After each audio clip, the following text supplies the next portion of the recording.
Hello everyone. Today we are going to discuss WEC Financial Literacy Unit 4. The name of this unit is Personal Tax Planning.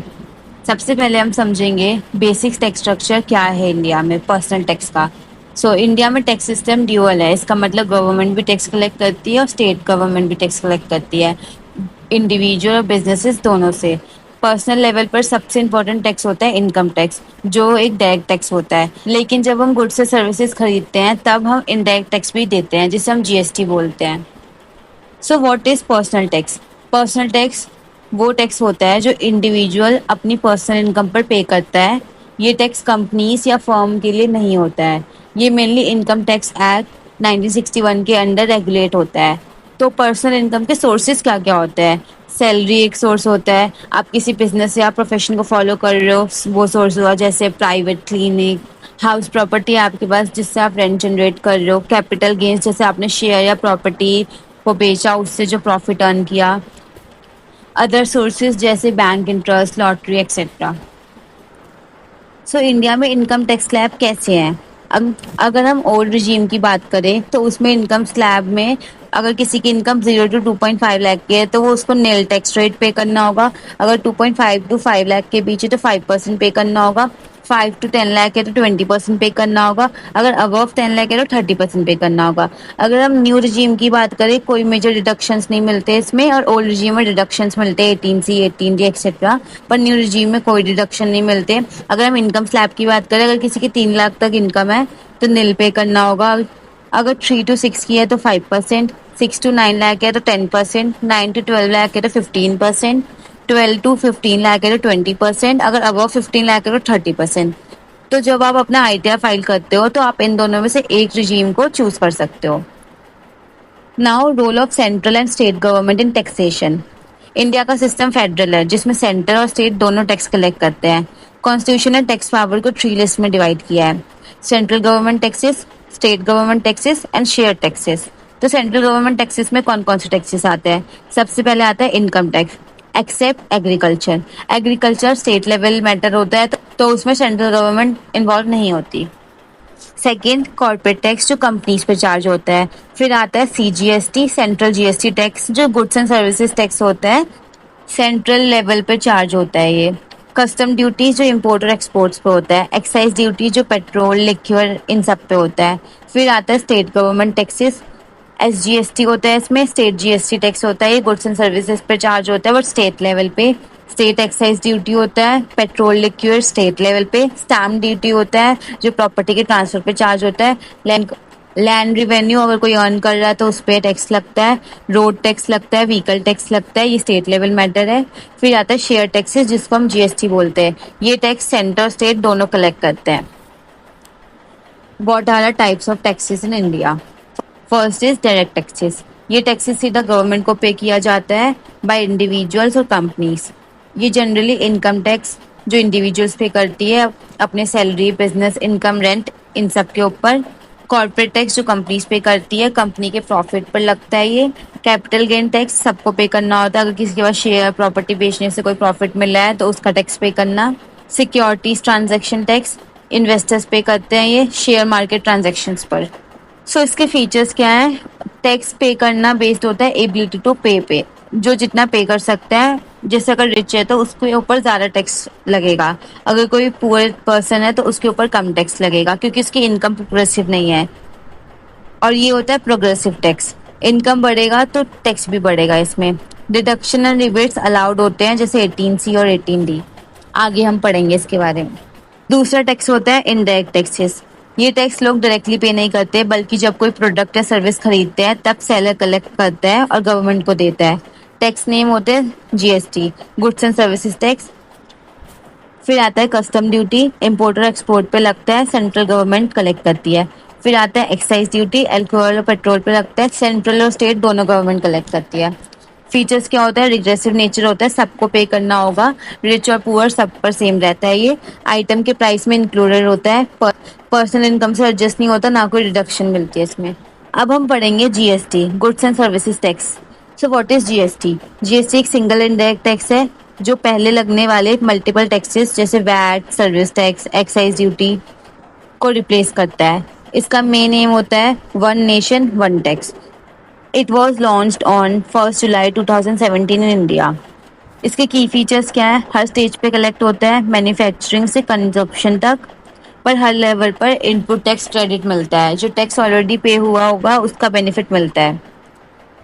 सो अब types of GST कौन कौन से होते हैं? First आता है CGST, central GST. ये with in same state होता है और इसे सेंट्रल गवर्नमेंट कलेक्ट करती है। फिर आता है SGST, ये स्टेट जीएसटी होता है, ये भी विद इन सेम स्टेट होता है, इसे स्टेट गवर्नमेंट कलेक्ट करती है। फिर आता है IGST, ये इंटीग्रेटेड जीएसटी होता है बिटवीन। एग्जाम्पल, अगर आप दिल्ली में मैन्युफैक्चर हुआ हुआ शर्ट दिल्ली में ही खरीदते हो तो आप पे CGST प्लस SGST लगेगा। फॉर एग्जाम्पल 9% CGST है, 9% SGST है, तो 18% टोटल GST लगेगा। अगर आप मुंबई से शर्ट दिल्ली भेजते हो तो ये इंटर स्टेट हुआ, 18% का IGST लगेगा और इसे सेंट्रल गवर्नमेंट कलेक्ट करेगी।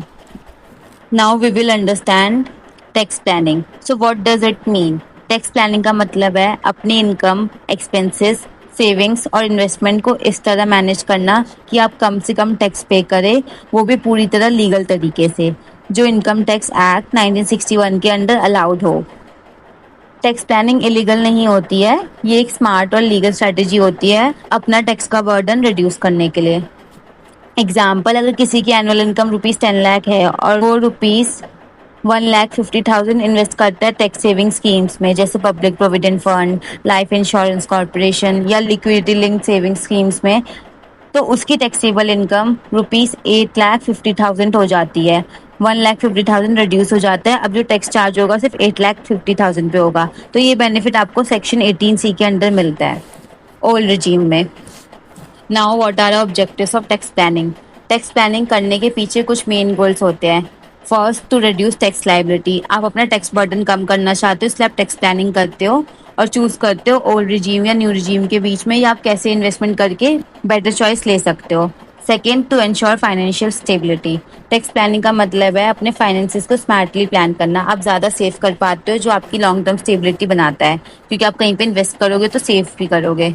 Third, to promote savings and investment. Government ने कुछ इन्वेस्टमेंट ऑप्शंस को टैक्स फ्री बनाया है, जैसे public provident fund, national pension system, जिससे लोग इन्वेस्ट भी करें और सेव भी करें। Fourth, to plan for future needs. Tax planning आपको हेल्प करता है इंपॉर्टेंट फ्यूचर नीड्स के लिए प्रिपेयर होने में, जैसे रिटायरमेंट के बाद वाली stability, children's education, medical emergencies, buying house और vehicle. Fifth, to avoid last minute stress. जब आप साल की स्टार्टिंग से ही टैक्स प्लान करते हो तो मार्च के एंड में पैनिक सिचुएशन नहीं आती। So why tax planning is important? It saves your money. आप डिडक्शंस, एग्जाम्पशंस और रिबेट्स का यूज करके अपने टैक्स को कम कर सकते हो और अपनी हार्ड अर्न इनकम को बचाते हो। Second, it builds a strong future. Tax saving investment जैसे ELSS, PPF, NPS आपको रिटर्न्स भी देते हैं, तो आपका फ्यूचर भी सिक्योर होता है। Third, it helps in better financial decisions. जब आप टैक्स प्लानिंग करते हो तो आपको पता होता है कि कब, कहाँ और कितना स्पेंड और इन्वेस्ट करना चाहिए। Fourth, it keeps you stress free. Proper planning के साथ आपको इनकम टैक्स रिटर्न फाइल करते वक्त कोई कंफ्यूजन नहीं होता, ना ही किसी पेनल्टी का डर।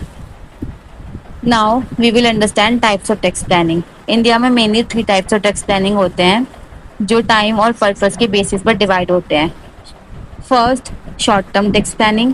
ये प्लानिंग फाइनेंशियल ईयर के एंड में, जैसे जैन टू मार्च के बीच होती है, जब लोग जल्दी से कोई इन्वेस्टमेंट करके टैक्स बचाते हैं। एग्जाम्पल, मार्च में आपने ₹1,50,000 ELSS में म्यूचुअल फंड्स में इन्वेस्ट कर दिया। सेक्शन 18C के अंदर आपने बेनिफिट ले लिया, डिडक्शन ले लिया। फीचर्स क्या होते हैं? जल्दी में किया जाता है, ये लॉन्ग टर्म प्लानिंग नहीं होती, इंस्टेंट टैक्स सेविंग के लिए होता है ये। Second, long term tax planning. ये एक प्लान स्ट्रेटेजी होती है जो आप अप्रैल से स्टार्ट करते हो और साल भर फॉलो करते हो। इसमें आपके पर्सनल गोल्स भी लिंक्ड होते हैं। एग्जाम्पल, अप्रैल से ही मंथली पब्लिक प्रोविडेंट फंड और national pension system contribution start कर दिया। फीचर्स, गोल बेस्ड होती है ये, रिटायरमेंट, एजुकेशन, हाउस, स्ट्रेस कम होता है, इन्वेस्टमेंट प्लस टैक्स सेविंग दोनों का फायदा होता है इसमें। Third, permissive tax planning. ये सबसे लीगल और कॉमन टाइप होती है टैक्स प्लानिंग की, जिसमें आप वो डिडक्शंस और एग्जेम्पशंस यूज करते हो जो इनकम टैक्स एक्ट 1961 में अलाउड है। Example, house rent allowances claim करना, स्टैंडर्ड डिडक्शन ₹50,000 लेना फॉर सैलरीड पीपल्स होता है ये।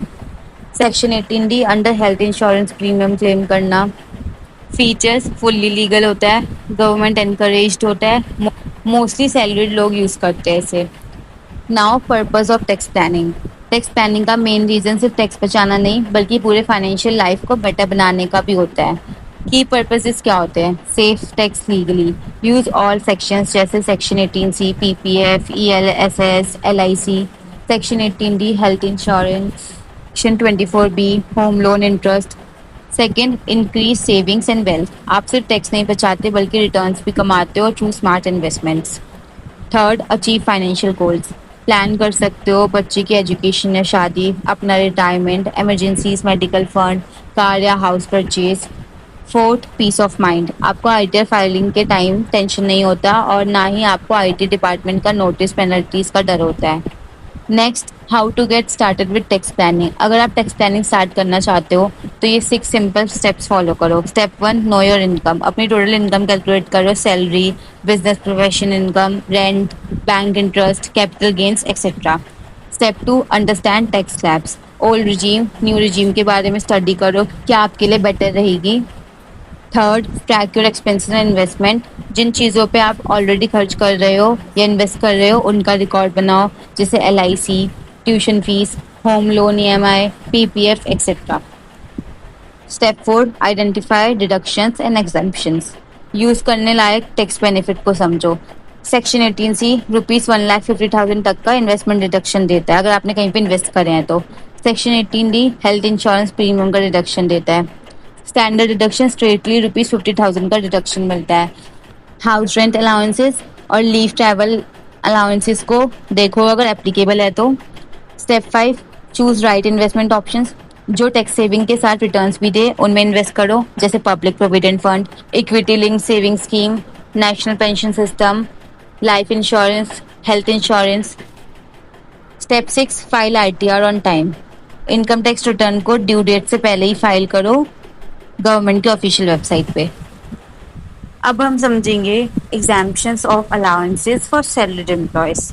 सैलरीड एम्प्लॉयज के लिए इनकम टैक्स एक्ट 1961 में कई ऐसे सेक्शंस दिए गए हैं जो उनकी टैक्स लायबिलिटी को कम करने में हेल्प करते हैं। ये एग्जाम्पशंस किसी भी एम्प्लॉय के सैलरी स्ट्रक्चर का इम्पोर्टेंट पार्ट होते हैं क्योंकि इनका सही यूज करने से टैक्सेबल इनकम कम हो जाती है।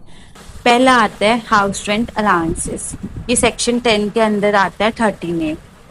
हाउस रेंट अलाउंसेस एक अलाउंस होता है जो एम्प्लॉयर देता है एम्प्लॉय को अपने रेंट का खर्चा कवर करने के लिए।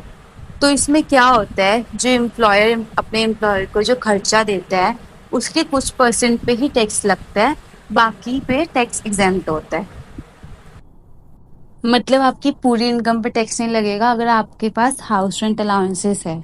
आपके हाउस रेंट अलाउंसेस का कुछ परसेंट डिडक्ट हो जाएगा, इसको हम एग्जेम्पशंस कहते हैं। दूसरा आता है leave travel allowances. Leave travel allowances जब दिया जाता है जब एम्प्लॉय अपनी लीव पे फैमिली के साथ इंडिया के अंडर ट्रैवल करता है। कंडीशंस क्या होते हैं इस एग्जाम्पशंस के लिए? सिर्फ डोमेस्टिक ट्रैवल कवर होता है इसके अंदर with in India. Travel fair cover होता है जैसे एयर, रेल, बस, बट इसके अंदर कोई होटल और फूड कवर नहीं होता है। शॉर्टेस्ट रूट का ही फेयर काउंट होता है इसमें।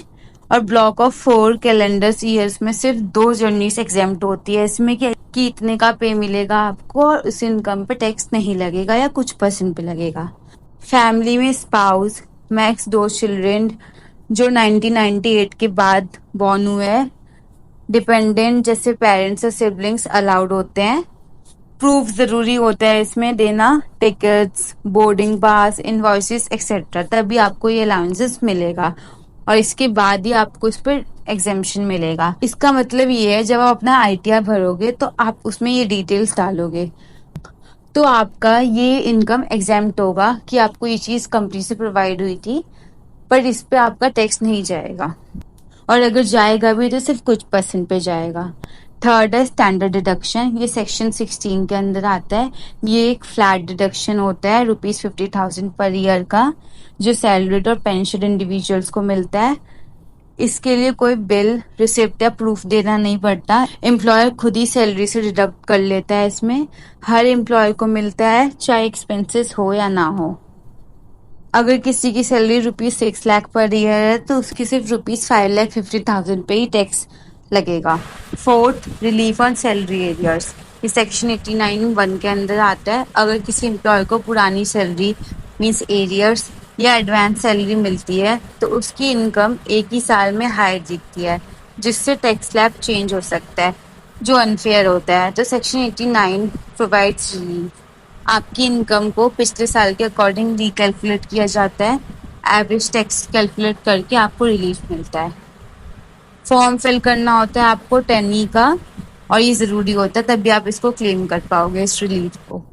फिफ्थ आता है वॉलंटरी रिटायरमेंट कंपनसेशन, ये सेक्शन 10 के अंदर आता है 10C। जब कोई एम्प्लॉय वॉलंटरी रिटायरमेंट लेता है तो उसे कंपनसेशन अमाउंट मिलता है। इस पर भी एग्जेम्पशंस मिलती है। मैक्सिमम ₹5 लाख तक टैक्स फ्री हो जाता है।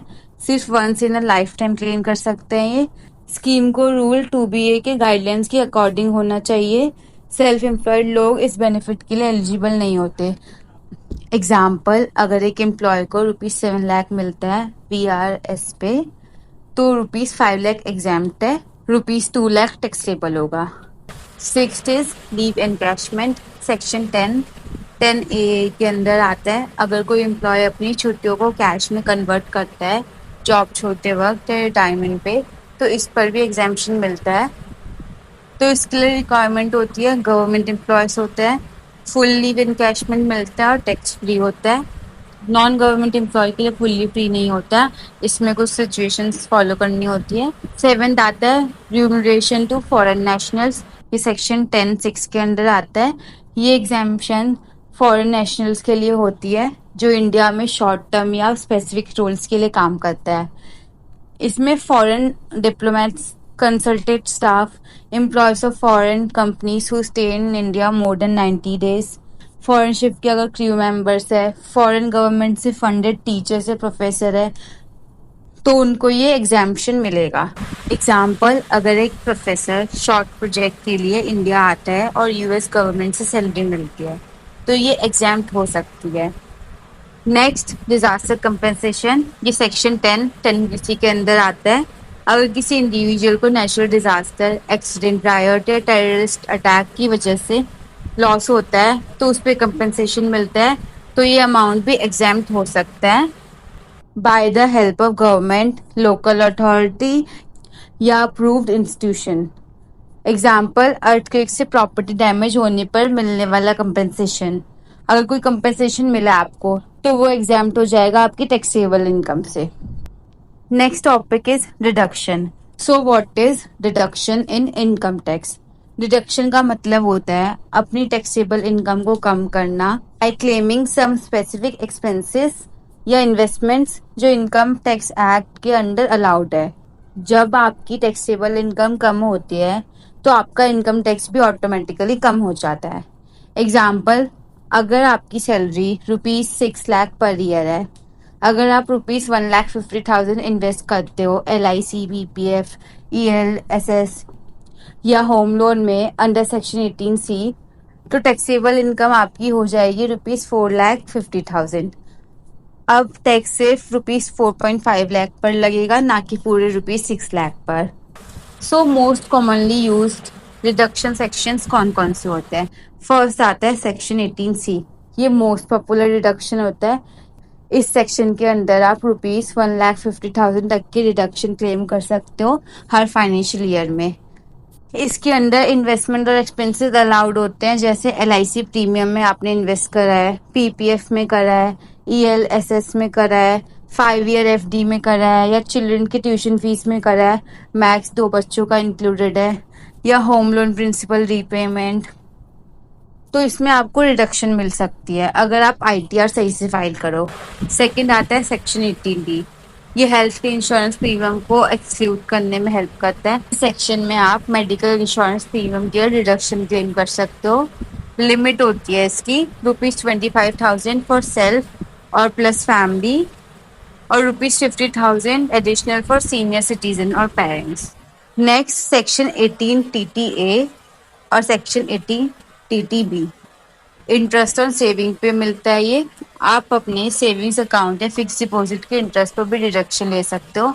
इसमें लिमिट ये होती है, सेक्शन 18TTA के अंडर अगर आप 60 ईयर्स से कम हो तो मैक्स ₹10,000 का रिडक्शन मिलेगा। 18TTB के अंडर अगर आप 60+ हो और सीनियर सिटीजन हो तो मैक्स ₹50,000 का रिडक्शन मिलेगा। नेक्स्ट सेक्शन 18E, ये एजुकेशन लोन इंटरेस्ट पे मिलता है। अगर आपने एजुकेशन लोन लिया हुआ है खुद के लिए या अपने स्पाउस या चिल्ड्रन के लिए तो उसका इंटरेस्ट पूरा का पूरा डिडक्टेबल है। सिर्फ इंटरेस्ट पर अलाउड है, प्रिंसिपल पे नहीं। मैक्स ड्यूरेशन 8 ईयर्स का होता है। नो अपर लिमिट, इस पे कोई अपर लिमिट नहीं होती। Example, you paid ₹35,000 interest this year, claim ₹35,000 under 80E। Next section 24B, ये होम लोन इंटरेस्ट पे मिलता है। अगर आपके पास होम लोन है तो आप उसके इंटरेस्ट पर भी डिडक्शन ले सकते हो। इसकी लिमिट होती है ₹2 lakh per year for self occupied property. Example, you paid ₹1,80,000 interest, claim full amount under section 24B। Next section 18G, donation to charity पे अप्लाई होता है। अगर आप किसी रजिस्टर्ड चैरिटेबल ट्रस्ट या NGO को डोनेशन देते हो आप उसका भी टैक्स बेनिफिट ले सकते हो। क्लेम का प्रोसेस होता है 50% to 100% डोनेशन अमाउंट डिडक्ट हो सकता है। Depends on whether NGO is government approved और उसकी कैटेगरी क्या है। Example, PM care fund donation, अगर आपने उसमें डोनेट करा है तो 100% रिडक्शन मिलेगा। In conclusion, why deduction matters, income tax deduction का स्मार्ट यूज करना आपके लिए डबल बेनिफिट देता है। टैक्स कम होता है, सेविंग से इन्वेस्टमेंट भी ग्रो कर सकती है। Now the next topic is e filing. So what is e filing? E filing का मतलब होता है अपना income tax return online fill करना through the official government website बिना किसी पेपर वर्क के। तो इसके स्टेप्स होते हैं। Step 1, go to official website. Step 2, log in और register by the help of PAN number और Aadhaar number. Step 3, choose file income tax return. Step 4, choose the right ITR form, जैसे salaried employees के लिए सहज होता है। Step 5, fill the ITR form step by step. Personal details fill करो, gross total income, deductions आप कौन कौन से क्लेम करना चाहते हो, tax paid, tax summary, bank details, इन सबको फिल करो। Step 6, preview and submit, review कर लो। स्टेप 7, ई वेरीफाई करो अपने रिटर्न को। So in short, e filing means आप अपना income tax return online fill कर रहे हो गवर्नमेंट वेबसाइट के थ्रू। वहाँ पे सब कुछ अपने डिटेल्स फिल करके, रजिस्ट्रेशन करके, इन सब प्रोसेस को और इन सब स्टेप्स को फॉलो करके। So thanks for watching.